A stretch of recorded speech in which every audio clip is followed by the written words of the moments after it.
Now we're talking! The reason Scorpion's going to be a valuable asset to our team is because of that big laser that's coming out of his tail right now. It makes most of our other projectile attacks and crowd control attacks in general look kinda like chumps. We can only move it left to right and it only stays on the screen for a very short period of time, but we can reactivate it immediately, and the chances of an enemy hurting us during that downtime are very small. It also deals a very large amount of damage for how cheesy it is, and it's easy to get teamwork combos with it because you can hit anybody from anywhere on the screen, no matter who's currently attacking them. Phew, glad that's over. I could have fought 10 more easy.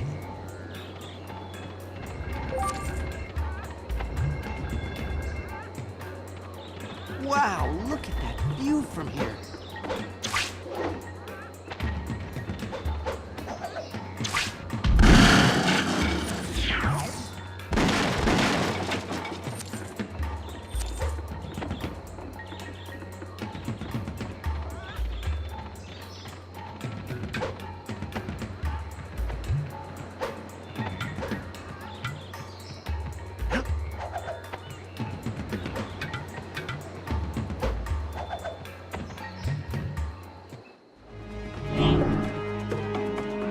Time for some stress relief. Even though the enemies here look different, they still perform the same functions as the enemies we fought in the last two levels. The big guys still roll at us, and the small guys still throw projectiles. You may have noticed by now that when we take down one of the big phantoms using those special kills, it actually creates a shockwave that knocks other phantoms over. And that's pretty cool. We can also create a shockwave by just tripping the big phantoms. But the shockwave from killing them seems to hurt more. There's a really good example of the shockwave right here. Only killed one of them, but it hit all of them. The downside to our computer-controlled buddies becomes more obvious than ever when we have Scorpion as our friend, because he just, won't use his tail laser at all. I mean, what's the matter, buddy? Is it broken?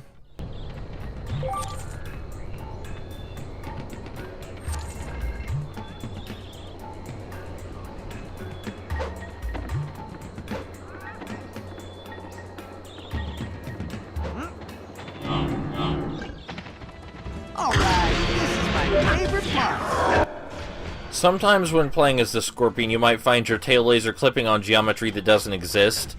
And when this happens, his tail whip will more than suffice. His tail whip is a lot like Dr. Octopus's tentacle smash. It creates several shockwaves. And Scorpion's shockwaves go in many different directions. They're not as predictable as Doc Ock's. We can also create a shockwave by hitting one of these guys on the ground like that.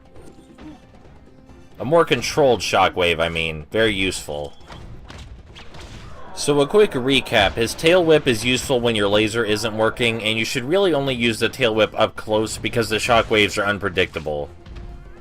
We did unfortunately die right here because the computer buddy wasn't very good at taking care of Scorpion when it was his turn, or Spider-Man for that matter. As you'll notice, Spider-Man died as well. Phew, glad that's over.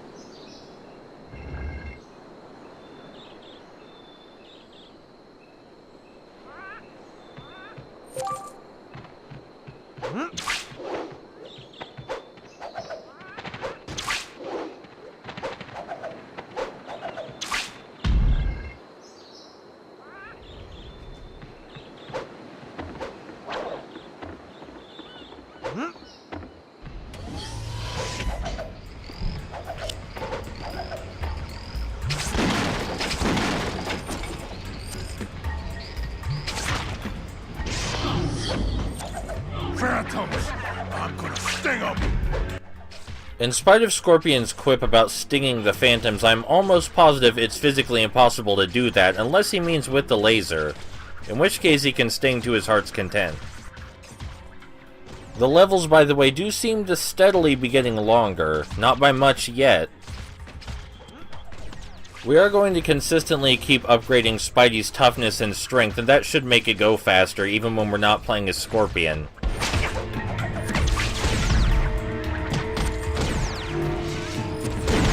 That's all of them.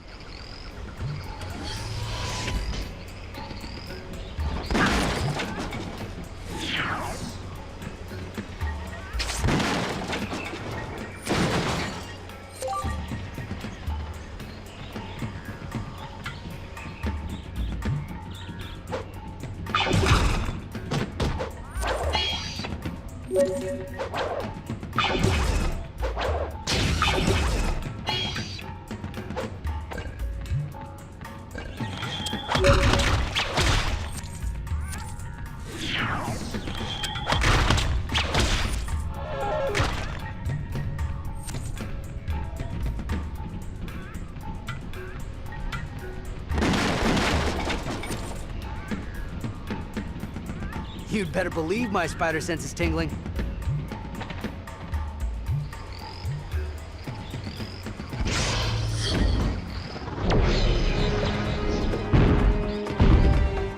The bigger they are, the harder it is to knock them down, actually. The strategy we're using for this particular Phantom is to use all of our invincibility and attack up power-ups and just spam it with our laser over and over. We will collect more shortly, and there's no sense in having these if we're not going to use them after all. Now, fighting these Commander Phantoms with the Scorpion the normal way isn't unfair or anything like that, but it does take a lot longer. But it is still easier on average with him because of that giant tail laser that deals unreasonable amounts of damage for how cheesy it is. But then again, pretty much none of his attacks are duds. Even his mid-air attack, which is unremarkable for most characters, has lots of cheesing potential. And indeed, you will make people angry if you play with him in versus mode.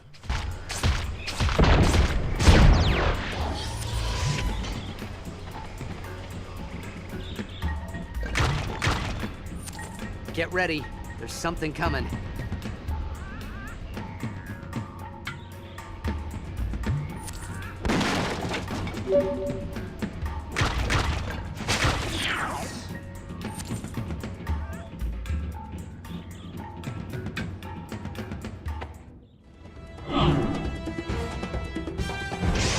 How are we gonna open that? I either forgot to switch Spider-Man here, or I had no interest in doing so, but either way I'm sure you won't complain, because playing as Scorpion gets things done faster. We have actually been seeing machinery for quite a bit up until this point in the level, but this is the place where it's first been active, unless I'm mistaken. Unfortunately, the game does not use this opportunity for some world building. They do remark on the machinery a couple of times, but that's it. You never really learn what it does or why it's here. Seems like a real wasted opportunity to me. Whenever this happens, I think of Hellboy and the Science of Evil, where they used pieces of the environment to tell a whole lot of the story and give the game a lot of mystery, a lot of atmosphere. There was a lot to think about in the actual story, too, but piecing things together from the background environments was incredibly satisfying. So it's a shame that you can't really do that at all in Friend or Foe. I mean, it would help because the environments look nice enough, but they're not exactly super interesting on their own. So when something like this occurs, it would be nice if the characters acknowledged it more, or talked about it. Even if you didn't want to have them explicitly spell it out, you could leave clues lying around, I think. I mean, I am grateful they bothered to include the machinery at all, because it does make the game more interesting. It's just there's nothing to do with that interest after it's been sparked. There is a lot of stuff to hit, though, a lot more stuff than in most games that aren't Dynasty Warriors. You're never going to find yourself asking for more things to hit. The game's got you all covered there. We took them all down.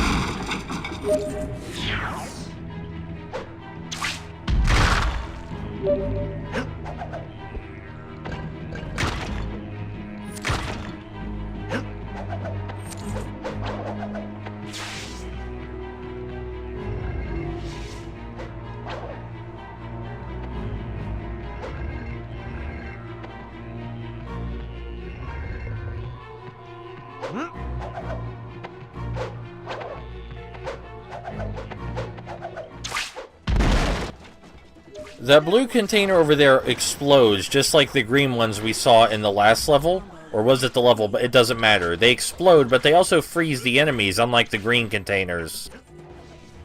And while that's a fairly useful utility to have, it's not like they appear often enough for it to be important.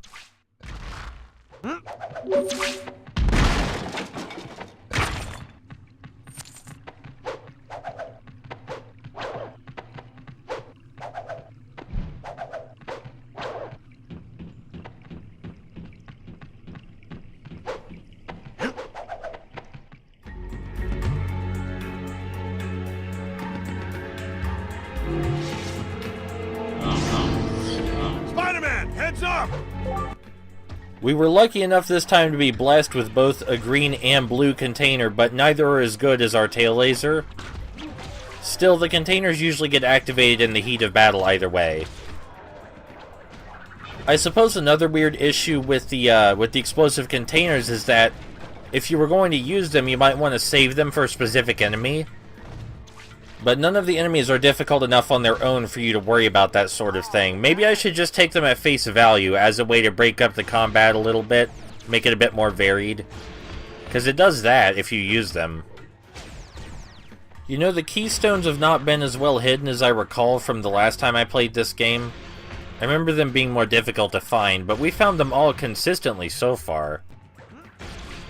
It will give us a wide variety of stages to use when I force my brother to play this with me again. Level 4.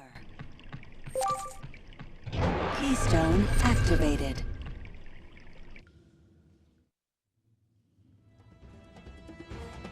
I don't like the look of this old machinery. Boy, those guys are ugly. You look at yourself in the mirror lately? I had also considered asking my brother to play the entire game cooperatively with me, but there are some things you just don't make people do. You don't make people play friend or foe with you a second time, and you don't make people play fairy tale fights with you a second time. Just those two things. In spite of my constantly poking fun at this game, I do think it's rather, you know, fun. It's actually fun to play, combat's really fluid. But it's also just best done in short bursts. You don't want to play this one in one sitting. That is also something it has in common with Fairy Tale Fights. Fairy Tale Fights also lacks a permanent death system. And this leads people to compare it to Lego, which has happened to friend or foe at least once too.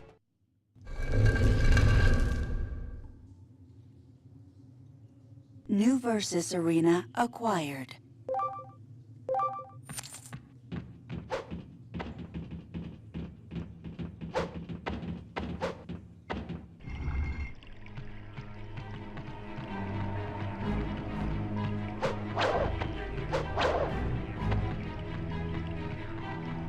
This doesn't look so good. This area seems like it was specifically made for use with our tail laser. It's a really long hallway and we can just stand back here and hit everything in one huge sweep. Really, it's like the world's easiest on-rail shooter. You know, in fact, if you can think of an on-rail shooter that's easier than this, I want to know about it. And don't say Nerf N-Strike. I've played Nerf N-Strike. It's not as easy as this.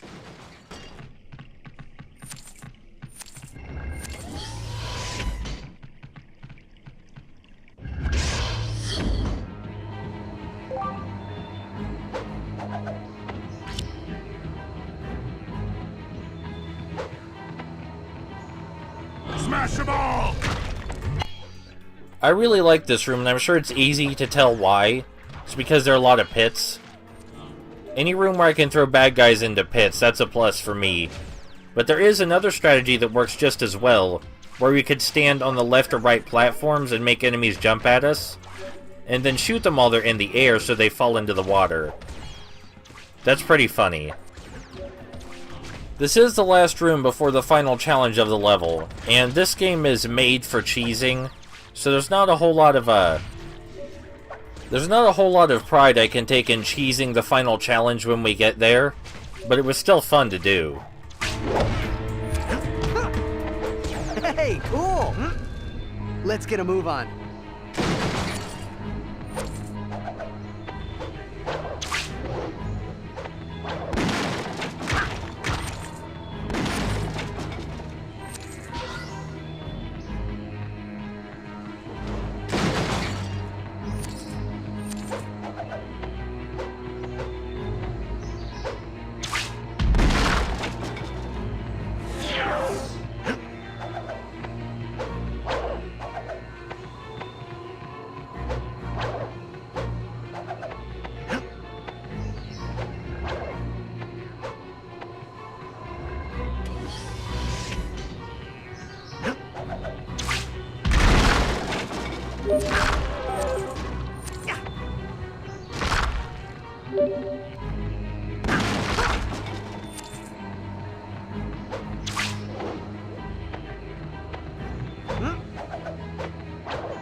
Iron Fist has got to be around here somewhere.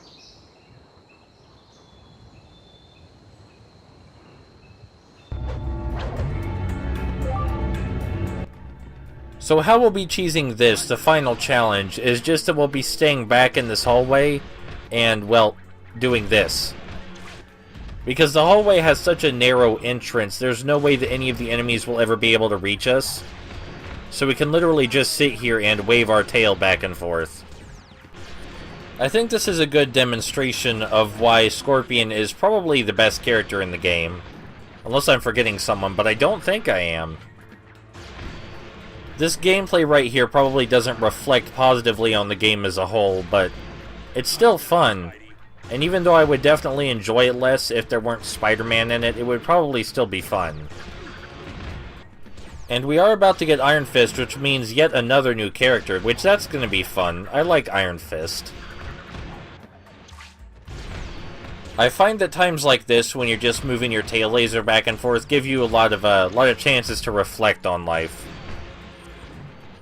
But all I'm doing right now is worrying about people bitching about the web swinging when the new PS4 Spider-Man comes out. Never mind that I don't think web swinging is all that important, but no matter how well it's done, people are still going to find something to complain about. And normally I just wouldn't give a shit, but when this is part of Marvel's bigger initiative to make awesome games in the future, a little more concerned, hope it pans out. And I hope they don't give up after Spider-Man, because I want more Iron Man games and more Ant-Man games. There's not even an Ant-Man game, can you believe that? There is Ant-Man Pinball, but I'm really not in the mood to play Ant-Man Pinball. That was great!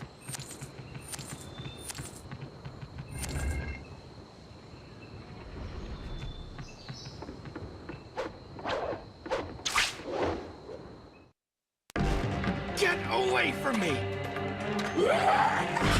Heads up! Hey there! Iron Fist, right? Nice yellow booties. Spider-Man?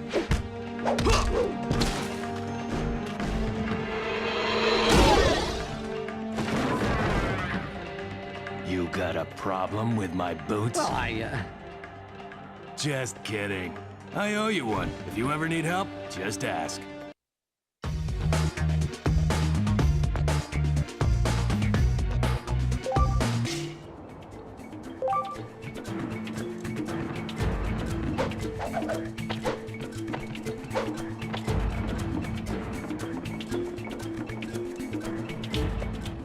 Look at these guys. So of course we enlisted Iron Fist's help immediately. And Iron Fist is really good at the close-range combat thing, but he can also shoot a dragon. And the dragon hurts a lot, and it even hovers around him after we shoot it.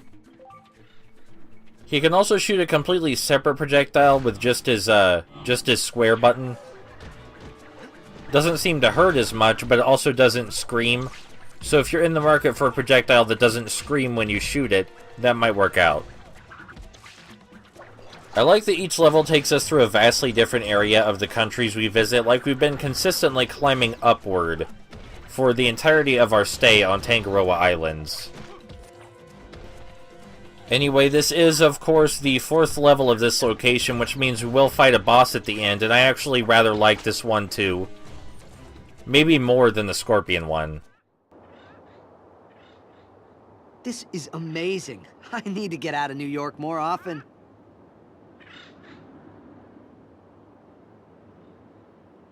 If I never see another Phantom again, it'll be too soon.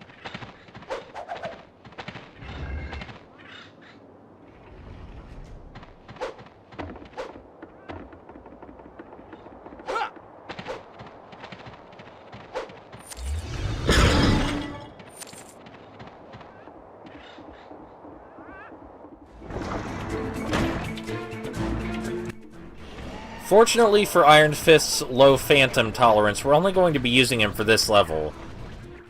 That does also mean that we're done with Scorpion forever, at least until I play with him in Versus mode to annoy my brother. You know, it does seem kind of weird that this place went unexplored until the Phantom thing. You figure someone would have tried to colonize this place by now. I mean, obviously someone did a long time ago, but they're not here right now. They either died, left before we got here, or they're just hiding. Or, okay, hear me out, or whoever's controlling the Phantoms built all this to make it seem more authentic. Guys, nothing. Well said, Spider-Man.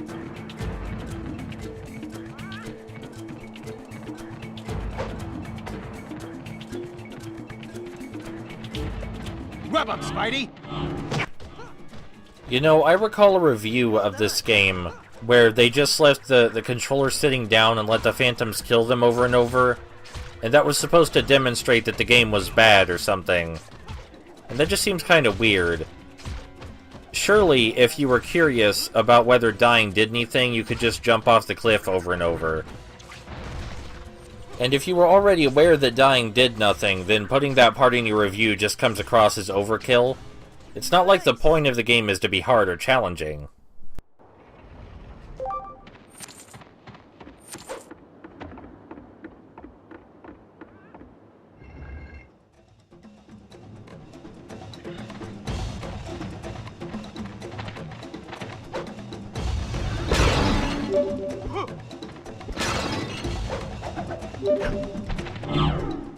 You want to fight?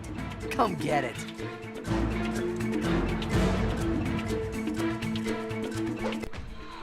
You know, if this game were greenlit during the Toys to Life fad, it would definitely be a Toys to Life game. Because of the sheer number of playable characters that aren't actually all that different. Because after all, the key with Toys to Life is to make the players feel like they're missing something, but not missing so much that they can't actually complete the game. This isn't a jab at the Toys to Life genre, by the way. Those can be really fun, and I love Skylanders. If this were a Toys to Life title, they would probably feel more pressured to add in secret doors that you could break using the characters, instead of keystones or whatever. It ruins the excitement with us always winning. Absolutely not.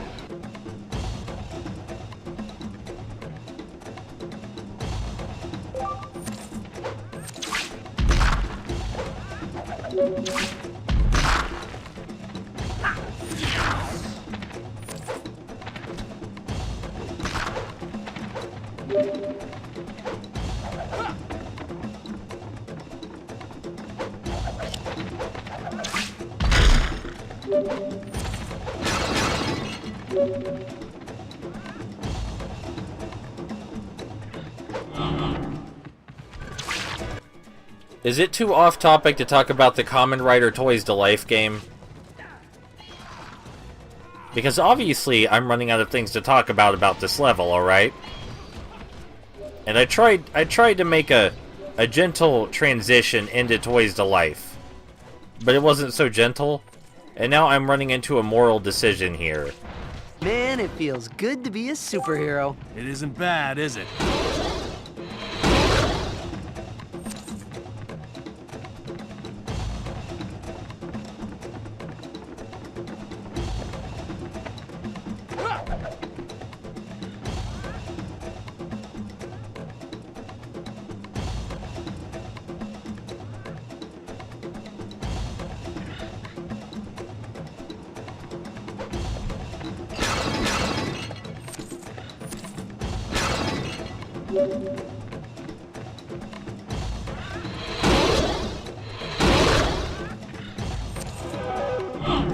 Because, you know, Skylanders, Common Rider, Summon, Ride, Friend or Foe, they're all casual, co-op focused beat-em-ups, right? But there's this diverging path in front of me in my mind right now. There's this light path where I force myself to keep talking about the game even though I don't have anything to say. And then there's this dark, tempting path that's filled with people that talk about Netflix and YouTube Red while they're recording Indiana Jones on their Nintendo DS's. And I don't want to go down that road. This was just a dumb meta joke, by the way. Please do not send me encouragement. I'm not going to stop talking about the video games.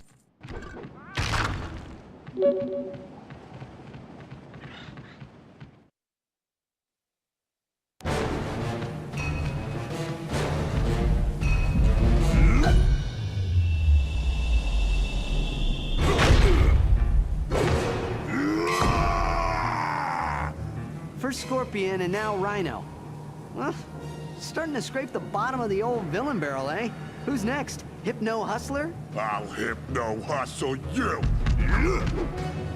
Oh, good comeback.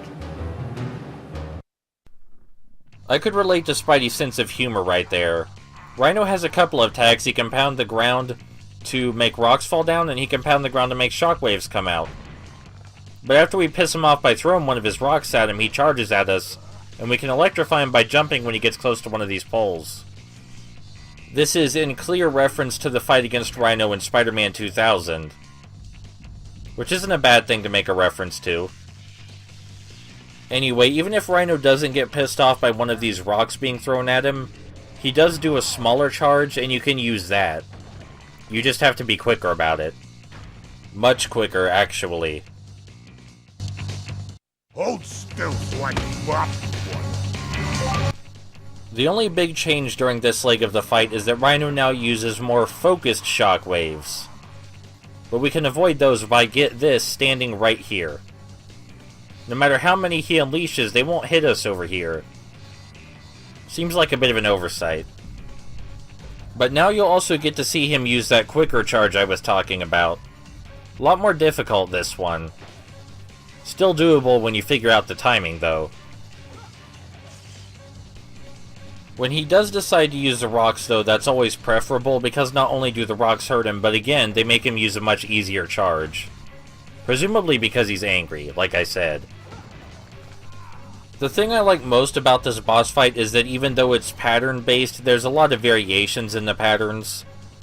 Like when Rhino hops back to the center, he can choose to use any of the 3 patterns he has available.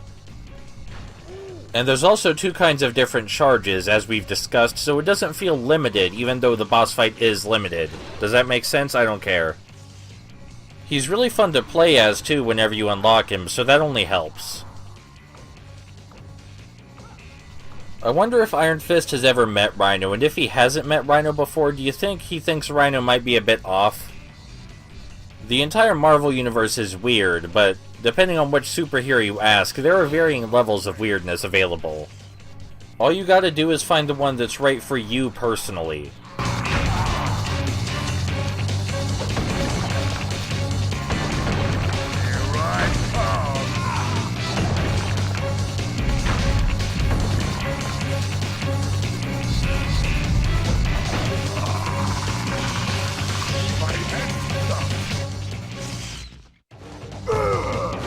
I'ma hit you with my...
Oh, somebody was talking in my head.